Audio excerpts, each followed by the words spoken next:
আহোম ছাত্ৰ সন্থা আৰু বোকাজান অটো ৰিক্সা সন্থাৰ যৌথ প্ৰচেষ্টাত আমি পেহেলগামত যি নাৰকীয় হত্যাকাণ্ড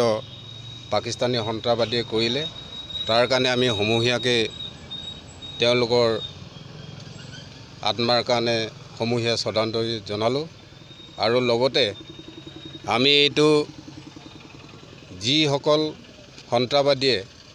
আমাৰ নিৰীহ জনতা তথা জোৱানসকলৰ ওপৰত বৰ্বৰতা চলালে আমি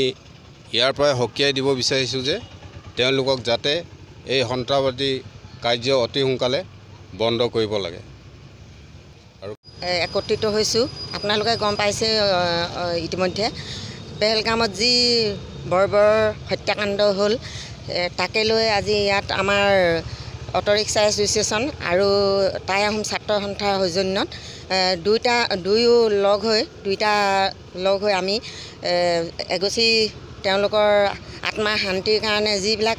আমাৰ মাজৰ পৰা হেৰাই গ'ল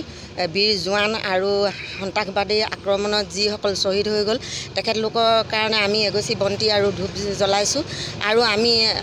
আগলৈ যাতে এইবিলাক কাণ্ড নহওক আমি যি কাণ্ড হৈ গ'ল তাক বৰ ককৰ্থনা কৰিছোঁ আৰু যাতে আগলৈ এনেকুৱা কেতিয়াও নহয় তাৰ বাবে আমি সকীয়নি দিছোঁ আৰু ক'ব বিচাৰিছোঁ যে যিবিলাক হৈ আছে অতি শীঘ্ৰে এয়া বন্ধ হ'ব লাগে। আমাৰ ভাৰত চৰকাৰক আমি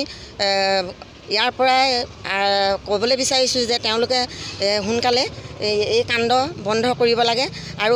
অতি আমি ধিক্কাৰ দিছোঁ তেওঁলোকক আৰু নকওঁ ইয়াকে কৈ মই